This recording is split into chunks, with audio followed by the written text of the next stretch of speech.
Pada kesempatan kali ini kita akan membahas tentang ikatan ion. Yang kita akan bahas yaitu bagaimana mekanisme terbentuknya ikatan ion, kemudian bagaimana sifat-sifat dari senyawa yang terbentuk dari ikatan ion atau yang dikenal dengan senyawa ionik, ya. Oke, sebelumnya kita akan menyaksikan video animasi tentang ikatan ion terlebih dahulu. Ikatan ion terbentuk akibat adanya pelepasan atau penerimaan elektron oleh atom-atom yang berikatan. Atom-atom yang melepas elektron menjadi ion positif atau kation, sedangkan atom-atom yang menerima elektron menjadi ion negatif atau anion. Ikatan ion biasanya disebut ikatan elektrovalen.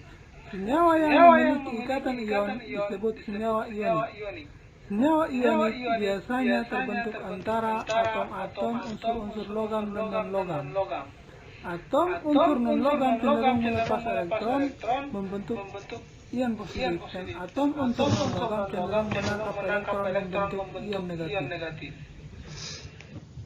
Oke, jadi seperti itu animasi bagaimana mekanisme yang sebenarnya terjadi sehingga terbentuklah senyawa ion melalui ikatan ion. Jadi apakah itu ikatan ion? Jadi ikatan ion itu sebenarnya adalah ikatan yang terbentuk atau terjadi antara atom-atom logam yang bisa kita sebut dengan elektropositif dengan atom non-logam atau elektronegatif melalui serah terima elektron, sehingga nanti terbentuk yang namanya gaya elektrostatis. Nah, kenapa harus senyawa logam dengan senyawa non-logam? Atau apa itu yang disebut dengan elektropositif? Itu adalah atom-atom yang cenderung untuk membentuk ion positif, maka kita sebut dengan dia elektropositif. Kemudian non-logam disebut dengan elektronegatif. Jadi non-logam itu akan cenderung dia membentuk ion-ion negatif.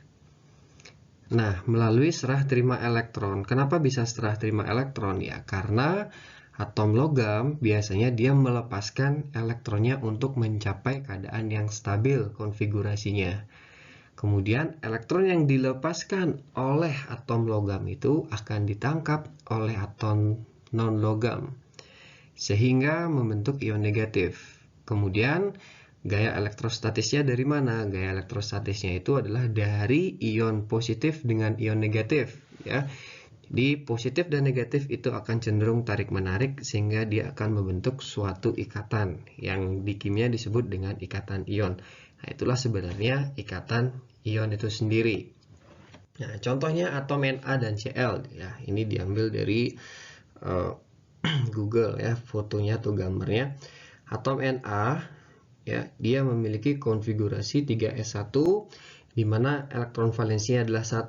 Untuk mencapai konfigurasi stabil, maka dia harus melepaskan 1 elektronnya. Kemudian elektron yang dilepaskan itu ditangkap oleh atom Cl, di mana atom Cl sendiri memiliki 7 elektron valensi. Jadi untuk mencapai stabil dia hanya perlu menangkap lagi 1 elektron. Kemudian ketika Na melepaskan elektronnya, maka dia akan menjadi ion Na+. Ini ya, ion Na+, dan Cl ketika menangkap elektron dari Na, dia akan membentuk ion Cl-. Nah, di sana mereka akan terjadi gaya elektrostatisnya, maka membentuk yang namanya senyawa NaCl. Jadi kalau hanya 2 atom saja, maka bisa kita sebutkan sebagai NaCl. Nah, ini bentuk kristalnya, ya. Ini jadi kristal garam dapur. Jadi kumpulan dari NaCl itu akan membentuk yang namanya kristal NaCl atau kristal garam yang bisa kita lihat. Nah, itu kalau dibedah lagi, satu kristal garam itu akan menghasilkan puluhan ribu atau berjuta-juta atom Na dan Cl, ya. Jadi penampakannya seperti itu.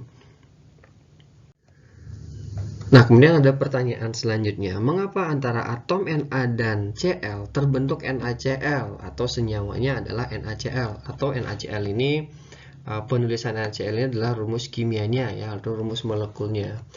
Nah, bisakah terbentuk Na2Cl atau NaCl2 atau variasi rumus senyawa yang lainnya? Seperti itu. pertanyaan yang kedua. Kemudian yang ketiga adalah kalau senyawa Mg dan Cl yang bergabung, apakah dia terbentuk MgCl atau yang lainnya? Nah, itu akan kita bahas selanjutnya. Pertanyaan-pertanyaan ini akan kita coba jawab. Nah, bagaimana cara menentukan senyawa yang terbentuk dari ikatan ion? Yang pertama harus kita lakukan tentunya harus menuliskan konfigurasi. Itu tetap ya, konfigurasi elektron. Kenapa? Dari konfigurasi elektron kita akan memperoleh yang namanya elektron valensi. Kemudian dari elektron valensi di bahasan yang sebelumnya sudah dipelajari ion apa yang terbentuk. Apakah ion positif atau ion negatif. Positif berapa dan negatif berapa sudah dipelajari. Kemudian baru kali ini adalah senyawa yang terbentuk apa. Itu yang akan kita bahas poinnya. Ini ya, senyawa yang terbentuk itu apa. Oke. Nah, senyawa apakah yang terbentuk dari atom Mg dan Cl ya, pertanyaan nomor 3 tadi. Tentunya kita akan runut dari langkah awal, menuliskan konfigurasi elektron terlebih dahulu. Kalau konfigurasi elektron dirasa sudah bisa semuanya. Jadi seperti ini konfigurasi elektron dari Mg sampai 3s2, kemudian dari Cl sampai 3p5.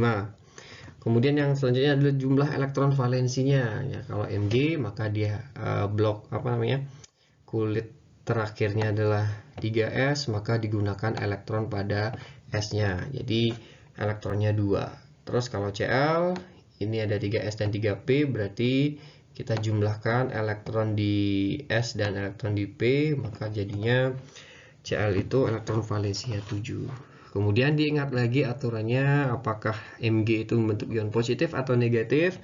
Jadi menurut aturannya bahwa yang memiliki elektron valensi di bawah 4, dia akan membentuk ion positif, dan positif berapa sejumlah dari elektron valensinya.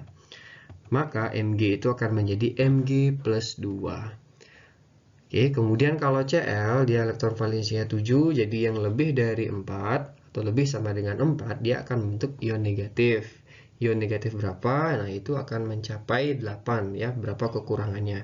Jadi kalau 7 maka dia kekurangannya lagi 1 sehingga negatif 1. Kalau 5 misalkan elektron valensinya berarti dia akan menjadi negatif 5. Nah, itu sudah dipelajari di video sebelumnya. Oke, nah ini yang baru di sini adalah senyawa yang terbentuk itu apa?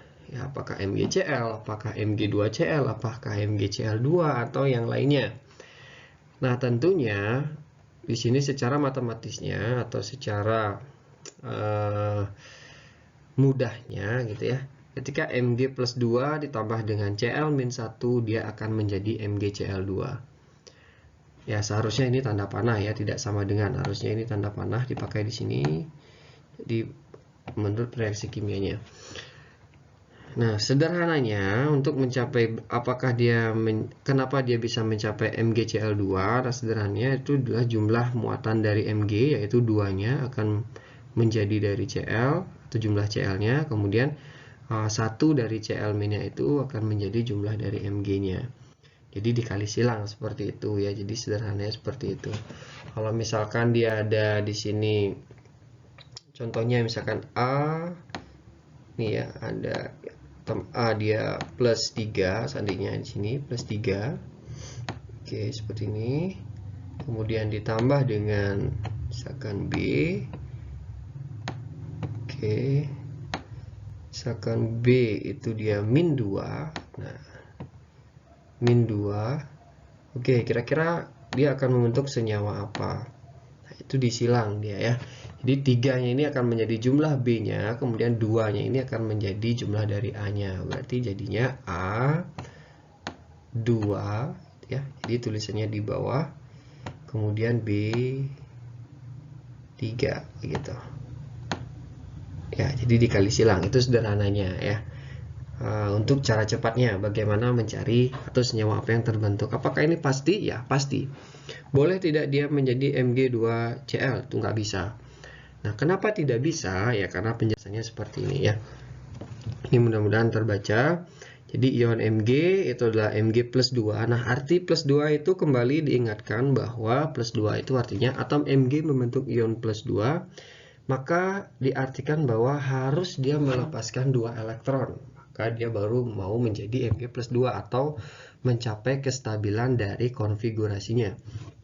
Kalau dia hanya baru melepaskan 1 elektron, berarti dia belum mencapai kestabilan. Maka mau tidak mau atom Mg itu harus melepaskan 2 elektronnya. Kemudian yang dipasangkan dengan Mg adalah Cl. Nah, di mana atom Cl ini membentuk ion Cl-. Kenapa? Nah, hanya bisa, bukan bias ya. Di sini salah pengetikan, hanya bisa menangkap 1 elektron. Kalau Cl itu menangkap 2 elektron, ya kembali lagi dia tidak mencapai kestabilannya. Itu ya. Jadi diingatkan kembali, tujuan dari atom-atom itu membentuk ikatan adalah untuk mencapai kestabilan dari konfigurasi elektronnya. Jadi kalau misalkan Cl hanya memerlukan 1 elektron, ya harus 1. Berarti gitu ya. Nah, bagaimana caranya? Mg harus melepaskan 2. Nah, Cl hanya bisa menangkap 1. Maka ya diperlukan atom Cl yang lainnya untuk menangkap 1 elektron dari Mg itu ya. Ini misalkan seperti ini ya. Jadi misalkan ini atom Mg-nya 1 sudah dibawa ke sini elektronnya ya. Berarti atom Cl yang di sebelah sini itu sudah mencapai kestabilan, tetapi Mg-nya baru dia +1. Nah, perlu Cl yang lainnya untuk menangkap elektron dari Mg itu lagi ya. Sehingga dalam senyawa Mg dan Cl, Mg-nya hanya cukup 1, kemudian Cl-nya yang harus ada 2 gitu ya. Seperti itu. Jadi untuk pemahaman mengapa harus dia MgCl2. Seperti tadi, kenapa Na dan Cl dia hanya NaCl saja ya, karena Na itu hanya harus melepaskan 1 elektron dan Cl hanya bisa menangkap 1 elektron. Jadi sudah pas di sana 1 dengan 1. Berarti hanya memerlukan 1 atom Cl atau 1 atom Na dan 1 atom Cl. Seperti itu. Mudah-mudahan ini bisa dipahami untuk ikatan ion. Untuk bahasan selanjutnya kita akan membahas tentang ikatan kovalen.